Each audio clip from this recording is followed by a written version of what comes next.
Hi, and a very warm welcome to Space by Stansons, the podcast where we dig into the dreams, experiences, and lessons learned from leading voices in the design industry.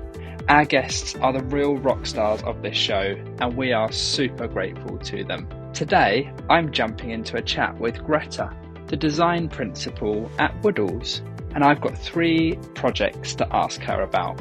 Firstly, an early memory that has shaped her career. Secondly, a current scheme we need to keep a lookout for. And lastly, a future project that would be of her wildest dreams.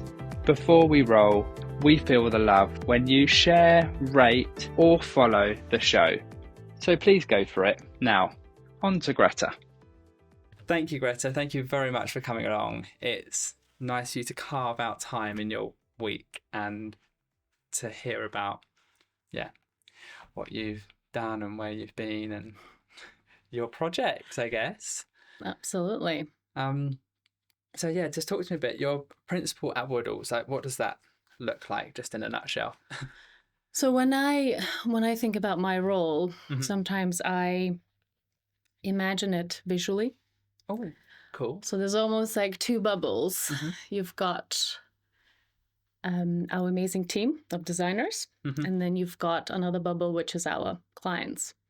And then there's this link in between. So when I think about my role and what I do for our design team, Mm-hmm. is making sure that our designers, which is 10 plus, we have a big team now, has everything they need to do their best work. Mm-hmm. They're motivated, Mm-hmm. and they are feeling happy at work, Mm-hmm. and also they're being challenged.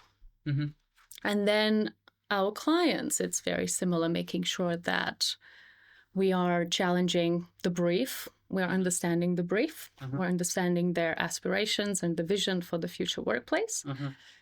And then when you put the 2 together, our design team and the clients, making sure that there's that nice synergy between the 2. And the project is running successfully. It is achieving the expectations of our clients. The team is happy designing. They've got everything they need. So I'm kind of that, let's say, link in between most of the time. Is that a lot of meetings? That is a lot of meetings, yeah. So in terms of the clients, that's meeting our future clients, meeting present clients. So it's nurturing those existing relationships, but it's always trying to obviously get more projects and keep the design team busy. Yeah. So yeah, lots of meetings with design team and the clients, but it's good. It's been really, really good. And is your design team mainly based in your London studio, or? Yes, mainly in London, but we've got designers in Madrid, we've got a couple in Amsterdam, in Milan, and Berlin. So most of them will be helping us with the projects in those different countries, making sure that we are designing to compliance and to their standards, depending on the country, of course. So. But obviously the head design, the lead designers will be based in our HQ in London. And then the others would be to support, because obviously we've got projects all over Europe. So it's just easier that way. Yeah, I didn't know you had so much in Europe. That's cool. Yeah, That's absolutely. cool, so we do a lot of traveling as well, which is exciting. And I mean, our team is so diverse. We've got people from all over the world. And just design team itself, we've got 50, maybe even more than 50% are not originally from UK. So we've got people who are Australian, Lithuanian, as myself. We've got a couple of Spanish people from South Africa as well, Venezuela.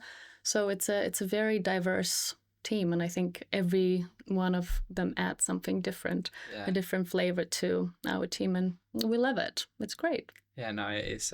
When you get the different clients and you can like kind of match them. Absolutely. I guess it's your job in it, playing like. Absolutely. Yeah. Playing Pinder. Absolutely. Matching clients. Yep. The link in between the clients and the team. So yes, and for example, Miguel, we've just completed a TomTom project in Madrid. So he was leading that. We've got another one now in central Madrid as well. So Miguel is kind of our link between the London and Spanish projects. So it's great for him as well to be coming back home. He'll go to Malaga when he goes to Madrid. So, and also nurture those the relationship with our Spanish clients, which is great. You know, it just keeps things a lot more, I guess, easy. Yeah. Right? It's so much easier to connect when you do speak that same language. Yeah. So that's a nice word, easy. I was trying to think what that would be, but it is just easier, just simpler, nicer. And it's about you, but going back like to your early career, where did you start? And how did you get into your like early project that you're going to talk about? Like, how did that all come to pass? So I started my career at Woods Baguette. It was the studio back then was based on Oxford Street. The building is not there anymore. It got demolished a few years back. Mm-hmm. And I think we were like on the 7th floor, and we had an amazing view over London. It was really, really panoramic. And when I think of the project that really started off my career or helped to shape who the designer I am today, it'd probably be the Warner Music Group HQ, which was Warner Music. Yeah. So their HQ just outside High Street, Kensington. And it was a project that took, I think, about 12 months. But of course, just hearing the name, they were, super exciting client. And the brief was something between the lines of, create a fucking cool office, right? Yeah. So you don't get that very often. No. So the brief was incredible. And the group of women that I worked with back in the day, I mean, we were so close. We were colleagues, but we were also really good friends. And I think that made the whole difference. So when I think about it now, I feel really grateful and lucky to have started my career with that particular group of women, because they were great mentors to me. They're always super kind and very inspiring, and we all worked on that project together. So the brief was incredible. Of course, it really challenged our thinking and creativity, and just thinking about, we're designing the Arrival and the artist lounges and the restaurant where a world famous stars will be coming in. And so that was quite exciting and uplifting. And back then, when I was at the beginning of my career, it was super exciting. It's something that we were all really, really proud of. I bet. Yeah, and all the different labels we had to design. That was 5 floors, and every floor had a different label, and that had a different character, because they were working with different artists. So they had to have its own flavor and be different from all the other floors. So it was almost like a 5 projects within one. And the building itself, architecturally, was quite interesting and had this massive atrium at the heart of it, where it was the hustle and the bustle of the whole building, that the beating heart, where everybody would come together and eat and meet and socialize and collaborate and just have fun and celebrate. And then there was this massive brick wall that went up the whole 5 floors. So it was a massive area of brick. And the client initially wanted a Zeppelin coming out of the wall, like a 3D Zeppelin, as a reference to Led Zeppelin, the band. And so that was really interesting. We're like, yeah, let's do it. That is fucking cool, right? Yeah. So that's very much aligned to the brief. Let's do it. But obviously, unfortunately, we had budget implications. However, we collaborated with graffiti artists, and they drew a Zeppelin, which looked really realistic. And at first sight, we were like, oh, there's a Zeppelin coming out of the wall. So remember, we talked about this previously when we said that the limitation is the mother of creativity. So I think this is where we really got challenged, and we created a very similar impact to the brief, but with spending a lot less money. So then we could spend that other money on things that really matter.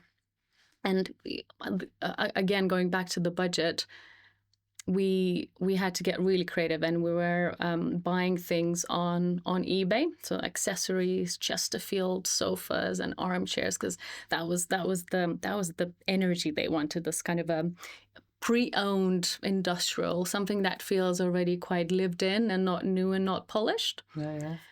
And we found these really cool joiners who were working on very cool restaurants all across London, like a very young company who we collaborated with. And they just met so many amazing, fun people throughout that year, designing that amazing, fun office with the girls that I was working with at the time, who I'm still really good friends with.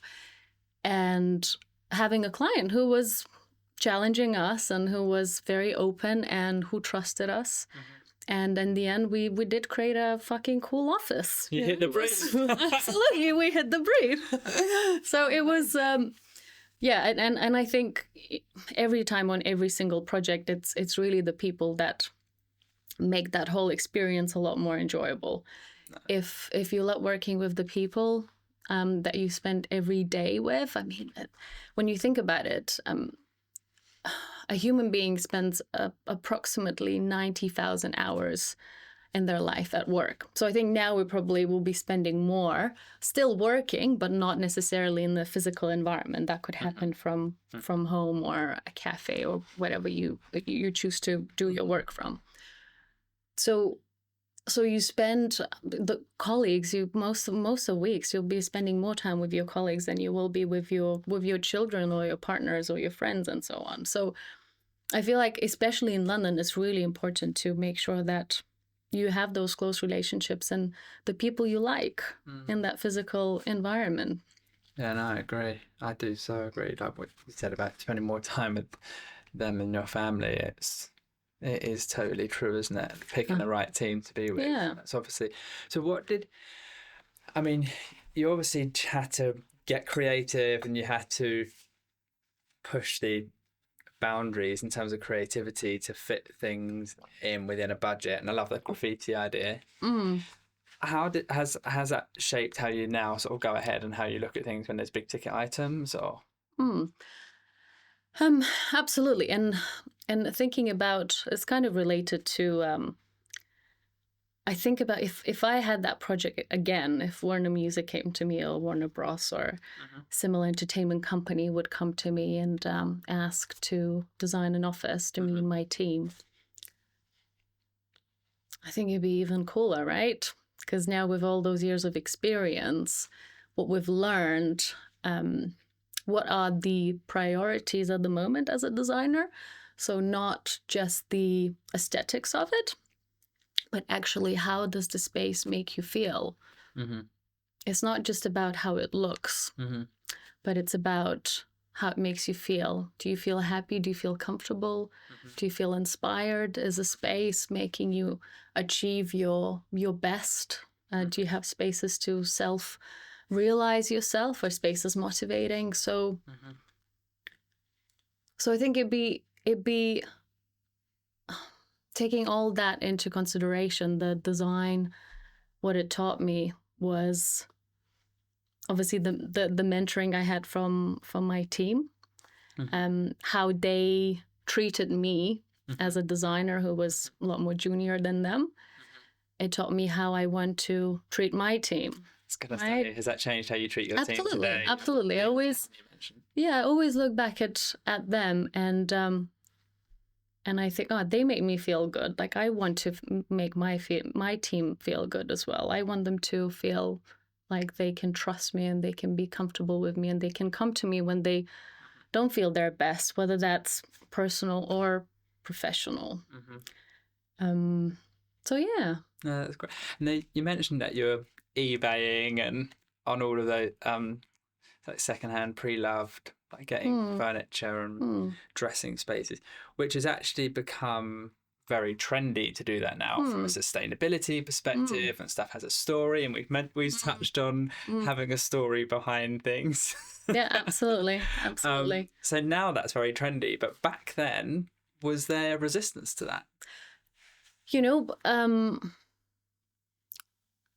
Back then, I think that sustainability was more of a buzzword, right? Repurposing, circularity. This was more than a decade ago. So yes, you appreciated sustainability, but it was kind of like not everyone really walked the walk I feel like designers talked about it more than actually taking action and designing environments that are sustainable. Like now, every single product would have some sort of recycled content, whilst before it was a novelty until like maybe 5 years ago, maybe a little bit more. So back then we did it because of the creativity and being a bit different. And we wanted that pre-loved feeling. We wanted an environment to already feel like it's had some sort of life. It had some sort of history. And, you know, the Chesterfield sofas, they've got that, the leather is different and the color is a little bit faded. And we even purchased the lockers from eBay that were like vintage lockers, vintage light fittings and lamps and record players. So it was a lot of hunting for these really special, authentic products accessories that would add that extra layer of character. Because I feel like in the projects that we do now, yes, there's the built element and then there's the furniture. But if you add that extra layer of accessorizing, there's the books and the vases and the plants and the flowers and the little sculptures and statues and so on, and the cushions and the rugs and the table lamps, that really adds that feeling of more of a domestic feel to it. Makes you feel more like home. Because I feel like that's what you want the office to feel more. It's getting that right balance between the office and home that feels comfortable, that you come in and you feel like you belong there. I think belonging is quite important. And there was a study done, I think a long time ago in the 70s or the 80s, and they put people in a room. And they, in one room, they just put a desk and nothing else. And then another one, there was a desk and like a shelving and a few photo frames and a few pictures and plants. And then in one of the options, they let that person personalize the office. One was just a desk and you can't touch anything. And the other one was where you could actually move the furniture yourself to make it the way you want it. And it showed that the people who could personalize spaces, make them themselves, who had the autonomy, the ownership of the space, tend to be a lot happier in the office. It's just because you feel like you've got the freedom, you own the space, not the space owns you, but you come into work and you have some sort of autonomy on how you can recreate the space that works for you, works for your team, works for the task that you've got to do on a day. Let's say we've got a creative workshop next Tuesday, and we need lots of pinnable boards, and we need curtains to divide the space up, and we need pens, and we need more modular sofas or tables. So if there's a space where you can do that, that's flexible and adaptable, people love those type of spaces. Again, at Kantar, the most famous popular environment is called the gallery. And it's a space which is actually, you've got your curtains there. You know exactly the space I'm talking about, right? And it's got the stacking chairs there. It's got the modular, the reconfigurable sofa. They've got some movable screens and writable boards. And every time we go visit Kantar, there's something going on there, whether there's a birthday or a meeting or a podcast or a celebration. Somebody was just eating cake and sitting around and having a chat and a couple of drinks. So these spaces like scrum spaces, spaces like this, the gallery at Kantar, people love to move things around. They love the freedom of creating their own spaces. I love that you've picked up on that, because I hear about personalizing spaces and I get it. And I think COVID has made that more of a thing because we can personalize our homes, obviously, exactly how we want. And then we come to the workspace and we talk about personalizing space. And I'm like, well, how do you do that? Like, how can I personalize my workspace? I'm not going to start sticking up pictures of my family. However, and like the common one that you hear about is lighting, people adjusting the lighting to their mood, and it obviously plays, which is very important, by the way, of course, as you know, but it's a lot about, people's character types and all that sort of thing, which is great, personalities. But when you start talking about moving furniture and modular furniture and opening up spaces and closing spaces down, I think that's really a really interesting way of personalizing. Absolutely. And I think you're absolutely right what you said about being able to control the sound or the temperature, and you said you wouldn't be sticking family photos somewhere, but maybe we should. Like, why not? Right? Maybe there should be a dedicated wall space somewhere where people could get really personal. Have you done that This is before? my dog. No, but in the future, that'd be one of my dream office elements that I'd like to implicate. Let me think.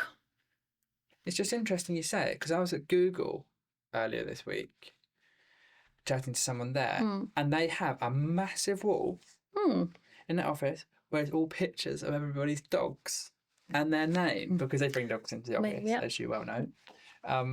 And so so when you see a dog, if you can remember it from the picture and you can recognise it, you can say, "Hello, kids. Julie."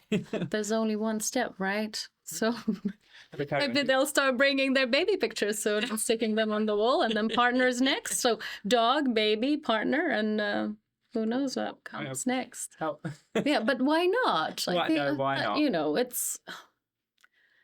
It's just adding. It's being real. It's being human. It's sharing. There's nothing wrong about sharing your personal life with your colleagues that you spend 90,000 hours working through lifetime, right? So it's interesting, and I must admit, if someone ever sort of brings, like, we have a shout out to Willow. We have a Cocker Spaniel here every now and again, sort of once a week or so. And she's such a delight. And I always love to meet Jess's Cocker Spaniel, because Jess is my colleague and I get to chat to her like lots and lots and lots. And when you actually get to meet like a significant part of her life, it's nice, right? Absolutely. And you just feel like you've got that better connection and everything. And so why not? Yeah, absolutely. I think it's one study shows that people who are happier at work and feel more connected to their colleagues, they are 15% more productive. So, I mean, it's good for their soul, and it's good for the business as well. And I feel like, especially in London, like I said before, probably more than 50% of my team's parents don't live 2 hours flight away. So office, the workplace, physical environment starts to become this place of full connection, off connection. Because when you think about it, like how you made friends before, like probably first was kindergarten. And you had your little mates there, and then you moved to school, and then you went to university. And I bet, like, I have so many friends that I've made at uni who are my best friends now, but I also have best friends from school. And then you go into this other physical environment, which is an office, where you spend the same amount of time as you did at school or kindergarten. So then this is where you make that next generation of friends. And it's important. And when people say, "Oh, there needs to be a balance between work and life," and it always feels like life is one thing and then work is another one, and they're not related. But then you still spend like 30% of your time at work with your colleagues. So then when you think about it, it's how you spend your life that matters. Like, working is spending your life. You're spending your life at work. So you can't detach the two. So I feel like there needs to be more of maybe a harmony is a better word, or I'm not sure, but people tend to be quite disconnected from making the most in the physical workplace environment, making the most out of those relationships and friendships at work. It's interesting. I feel like there's more opportunities. Yeah. Really interesting take on it. Work-life balance. Well, work is life, and life is includes work. So. How you spend your time, it's how you spend your life. Yeah. So if you don't care about how you spend the 90,000 hours of work, that's a big chunk of your life. Why don't we make the most out of it? I love that. And obviously this is where we where we come in and try to create spaces that encourage those social interactions and encourage the people's happiness at work, making sure they feel motivated, they feel healthy, they feel connected to their teams and to the purpose of the company, to the business. They feel like they matter. They feel like they're valued. Of course, there's only that much a physical and office environment can do. There's a lot to do with the leadership, and the leadership should drive change and lead by example. I always say, us as workplace designers, we can plant the seed with designing an amazing office for you. However, how that flower is going to flourish is up to the leadership teams now and to the people and the managers. So we're giving you this amazing base. How are you going to utilize it? Are you going to make the most out of it? And how are you going to do it? No, I agree that the space is really important, and it's critical to enabling and empowering people to work their best and to facilitate for everybody's needs and all of that sort of thing. The physical space is really important. I get that. But without the right leadership and the right culture, that the space is dead. And also without the right technology, which is becoming less of an issue now. People are more and more flexible. But back in the day, if you couldn't work from any location, at portable power or things on the cloud and all this stuff, which has now become normal. But we need technology and we need leadership and we need the spaces those three things to come together to explode. Absolutely. You're absolutely right. I think you hit the nail on the head. It's what we keep hearing from our clients are very much reoccurring themes of the offices are not built for humans. Like there's one we get very often. There's no spaces to socialize and connect. The technology is frustrating. What we've been hearing that a lot of the people just would rather stay at home and work from home rather than coming into the office because the technology works better at home. So it's so basic, right, when you think about it, but it's so important. So technology, making sure the spaces are human, making sure you feel like you belong and you can connect to the purpose of the company you work for. There's this term of people feeling solitude deprivation. Oh, yeah. Right? Where you spend none or close to zero time alone. Yeah. And us as humans, it's super important for us to make sure that we have that time to reflect on our life, on our relationships, on our purpose, our aspirations, without any cognitive load around us or podcasts or music, any noise.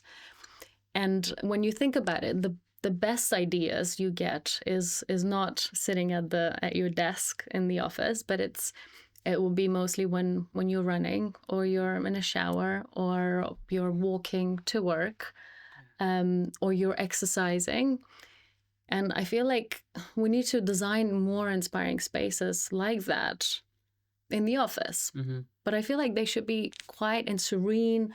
I mean, I love the design of your space, and that feels like a very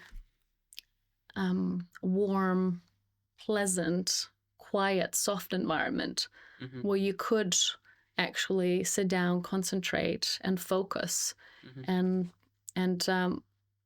come up with the most amazing ideas. You know, because the most amazing ideas come most of the time when you're on your own. There's that saying with that the time with others enriches you, but the genius is born when you're on your own, something in between those lines. And it's exactly the same at work, I feel like. And you know that planned collaboration where you book a meeting room and you have to go and be creative. I mean, I do it, you do it, we all do it.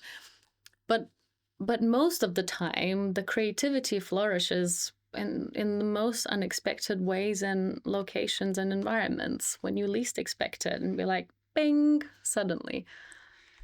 So it does make me smile because it is so true. You do have the best ideas in the shower and when you're running. Yeah, I think we need to shower more at work.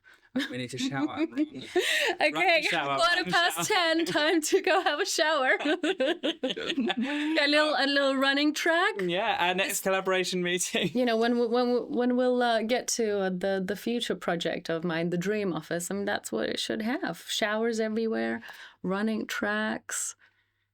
I'm joking, semi-joking. Don't think you Maybe are. we could design something together, you know? I think we're onto something. Because you only have to say to people, like, where do you get your best ideas? And it's either running or the bath or the shower or something, isn't it? And it is literally when you're alone. It is interesting. Or when, you know, or at the bar sometimes as well. So that's why every office needs to have a bar too. Oh, yeah. Well, so course, yeah. Let's not forget that. Oh, dear. But I was going to say, talking about your current project that you're dealing with, something that's kind of in fruition now. What have you got rolling that we need to be looking out for? I feel like the most successful projects will be the ones where we've done the engagement with not just the core team of the client side, but also with their teams and head departments and other managers. Mm-hmm. I feel like whilst it is challenging now being a workplace designer. Like, I feel like since the pandemic, we were faced with a challenge of creating these amazing environments that people would rather be in comparison to staying at home. Right? So we have to create this amazing destination where we want people to be able to come in and want to be, rather than staying at home with their families and do the travel that's worth it and so on. So whilst it's been really challenging, I feel like this is like the best time for workplace designers as well, because now our clients are taking the time to understand what the people want. Like, they're actually asking the right questions. What will make you come into the office? Mm-hmm. Like, what do you need to do your best work? Mm-hmm.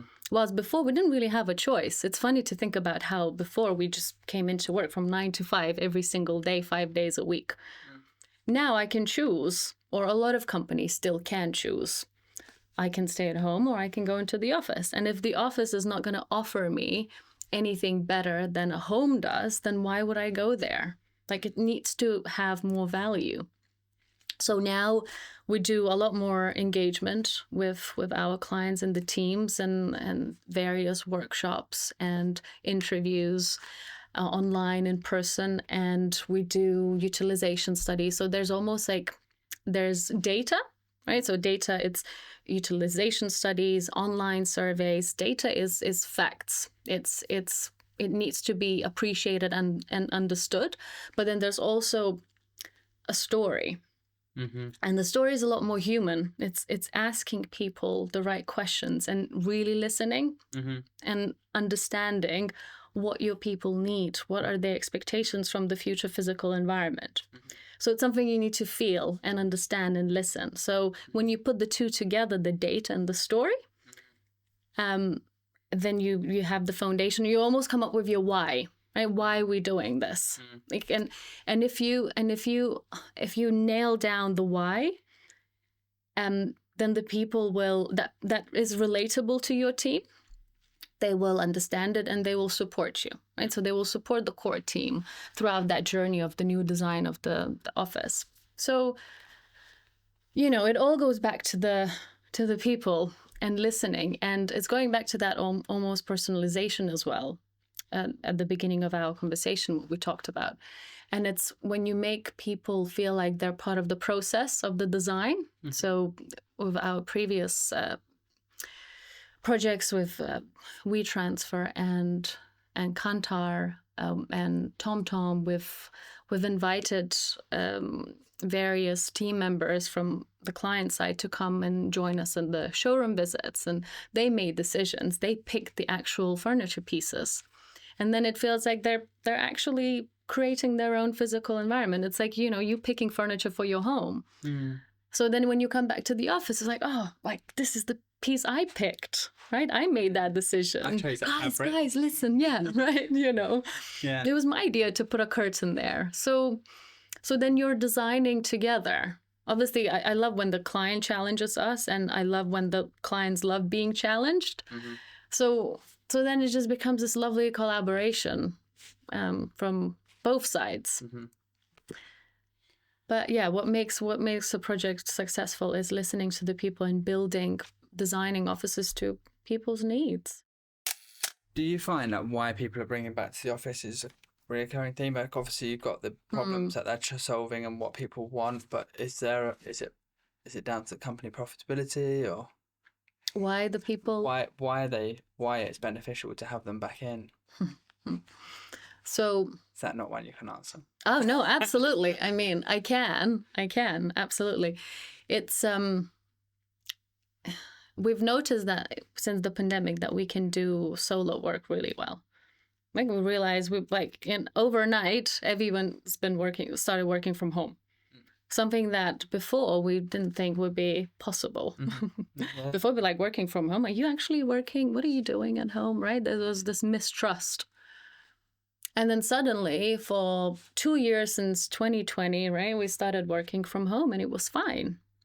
But what we realized that whilst we can do the solo working, problem solving on our own, what is suffering is the collaboration, the physical collaboration that's not happening between the humans, right? We're not connecting, where the ideas, the productivity is suffering, and we're not, we don't feel connected to the business. We don't feel connected to the brand as much. We don't feel connected to the purpose of the brand because we're at home and we're not so exposed to everything that the company is doing or celebrating.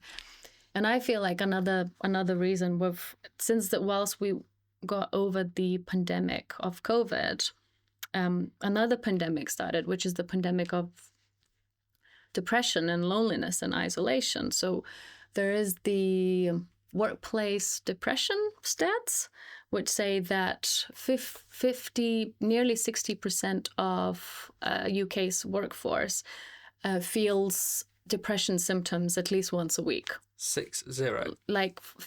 Close to 60. So this is more than half of overall UK's workforce. And that has increased since the pandemic because people are social beings, right? So we want to be together. But if we're used to working at home and we feel isolated, then of course, automatically we'll feel more sad and lonely. So there's also, there's psychological aspects that are influencing the absence of a physical environment affects us psychologically. That's what I wanted to say. Mm-hmm. So, the collaboration suffers, people not connecting to the brand and feeling sad and upset, and because as we mentioned before, the workforce is a place for connection at this point for us, especially in London, when we live far away from our families, when we don't speak to our neighbors. Right? The sense of community is very different to what it was before, or what it was for my parents or my grandparents. Yeah, because there's that takes a village to raise a family kind of that kind of saying and concept which is out there, and everybody would know everybody on the street and all that sort of great stuff. Absolutely. But now we go to work and like you say, this in a great way, there's so much like mix up of cultures and people from different countries and all that sort of thing, which brings a massive like diversity and interest and layers and great exposure, which is all good. But then again, it means that person hasn't got that community around them, and they're in a foreign soil, and then it could well, like all your school friends and your university friends, they could all have lost, and absolutely they could all be in this one building. And it goes back to your early memories of a project and how important that is. Absolutely. So you need to find your own community and sense of belonging and your tribe at work. Tribe. And even going back to tribes, so 300,000 years ago, there were a few species of humans. There were, I think, 6+. But the only species that survived, the Homo sapiens, is because they were able to collaborate with each other a lot better than any other human species at that time. So So they survived. So collaboration, and that's us. Through collaboration, we survived, and we are where we are today. And I feel like what sets us apart from other mammals is the fact that humans can imagine things that are not already there. So imagination is almost our superpower. So collaborating and imagining things together, this is how we've managed to create the different civilizations and the languages and beliefs, etc. So I think we can't go backwards from how we started. So going back to work, you could just go back to the basics. What is important for us as humans in our tribe is collaboration. Collaboration happens in the physical environment. When you're sitting in front of another person, when you're feeling the mirror neurons happening, energy. Right? Absolutely. So we're now getting into dreamy stuff, which is wicked. Favorite bit, right? We're getting into like the vision and the wild, and we tribes. Yeah, we unlock everything. Are we? What are we doing, Greta? Like, what's your dream project? My dream project. So I think we've decided we're going to have showers and running tracks. Definitely have running tracks. But of course, like my dream project would be a physical workplace environment. I was going to say office, but I almost feel like office needs like a new name. You know, when you think it's going to the office, like office, and you relate it to something that's quite blank and monotonous, and it's got this like bright fluorescent lighting, right? Rows of desks and a zip tab. Nothing wrong with zip tabs. I love zip tabs, but you know what I mean. But mind you, I've actually got a hang up with the word work. Because since when has work been a place that you go to, not a thing that you do? Whereas you do go to work, even on like Apple or whatever, you save work as a location. Since when is it a location? It's not. It's something we do. It's not somewhere we go. So I've got a big hang up with the word work. So it can't be called work and it can't be called the office. Yeah.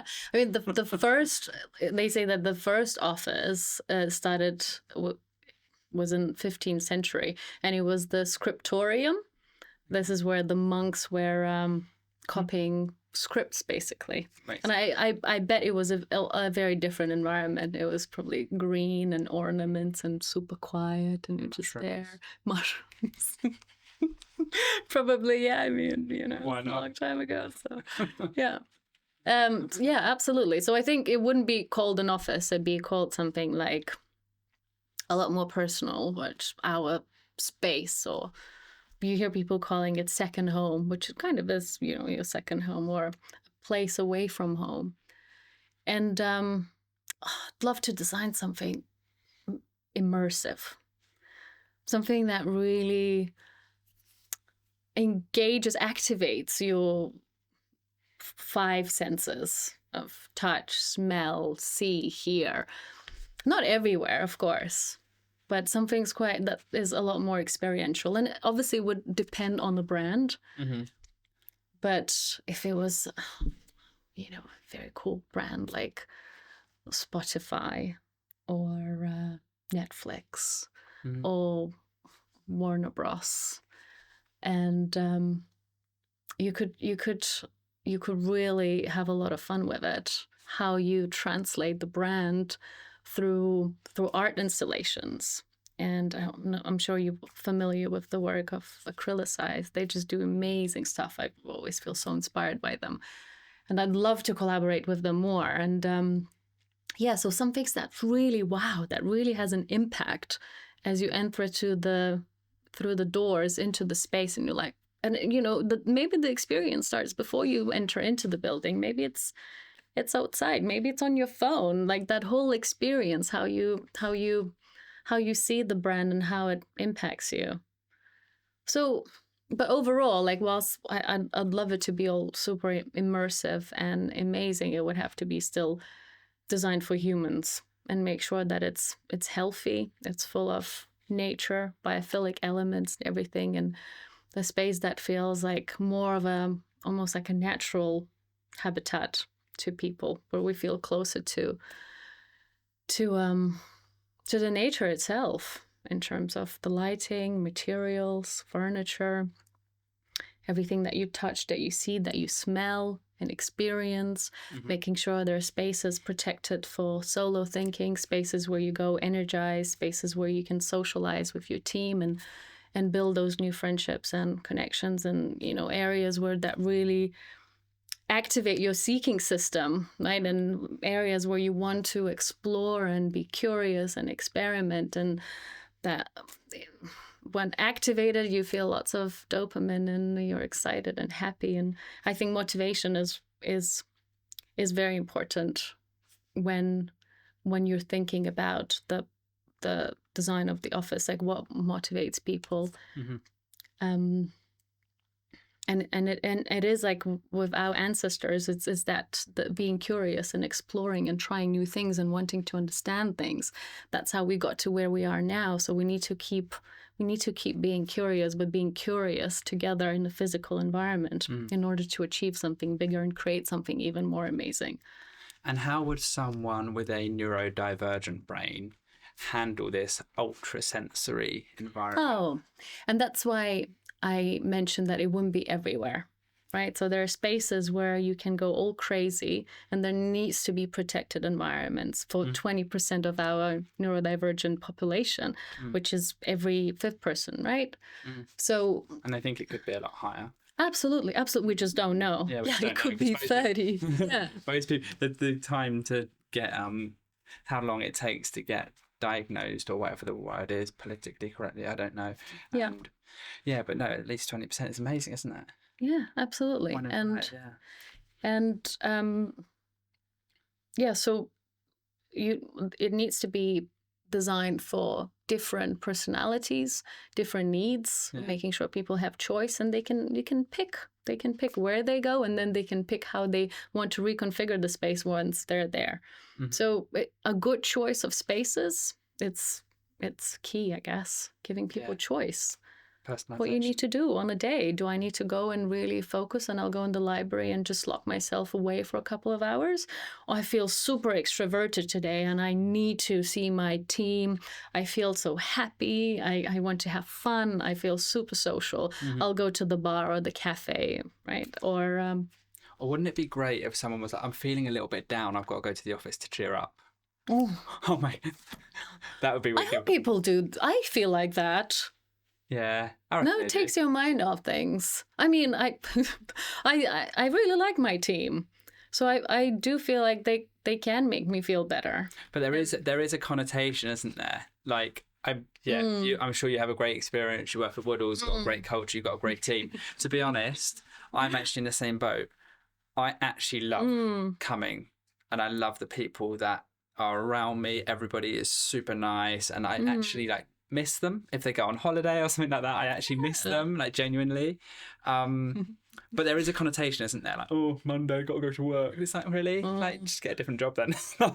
Well, imagine if that wasn't happening. It's like, oh my goodness, I get to go to work and I've missed it. I've had 2 days away from work. Yeah, absolutely. Exciting. I miss work. Do you miss work? Yeah. I do, actually. It's quite an outlet for me, creatively. Can't say that word. Put my tongue back in. Creatively, I get to be very creative at work, which I don't so much in my personal life, which is... I feel like, feeling purpose to work, and like you matter and you're making a difference and you're having an impact. Because in the end of the day, when you think about work, what it really is servicing other people. Yeah. And that's cool. And that's cool. And that's what we should be doing. It's different communities coming together, supporting each other, because this is just like a whole circle of life, even within our industry, right? You're supporting me with the beautiful joinery and acoustic elements of yours, and I'm supporting at Woodalls, we're supporting our clients, creating these amazing workspaces where the people can achieve their best and then whatever their mission is, right? Creating the world's cleanest air mission, something like that. For us to breathe. Yeah, for us to breathe. So who does that? Yeah, no, it's great. No, so it's how you see it. And I read somewhere where it's if a person doesn't feel connected to the purpose, or they don't feel like they're making an impact, they're like 4 times more likely to quit and feel depressed. So it's important for us to make sure that we're making an imprint, right? Your dream project, would it be on planet Earth? Oh, absolutely. Yeah. Oh, I love that. Yeah, absolutely. And where on planet Earth? In London? In England? Oh. Back at home? Maybe be in Lithuania somewhere. Yeah. Yeah. Yeah, a beautiful second home by the lake in the woods where you'd have to cycle because, why not? Why not? Instead, so we wouldn't have a running track. It'd be replaced with the cycling to work. You'd have like the most healthy staff out of the world. Absolutely. It could be a fitness brand. Only really fit people would be able to, come and work there. No, I'm joking, of course. It'll be a very inclusive, welcome everyone into this office environment, of course. No, yeah, of course it would be. But then again, we can still promote healthy activity within everybody, can't we? Yeah, absolutely. So that's great. So I love it by the lake, in the trees, and I support that. Do you have an idea of your dream office?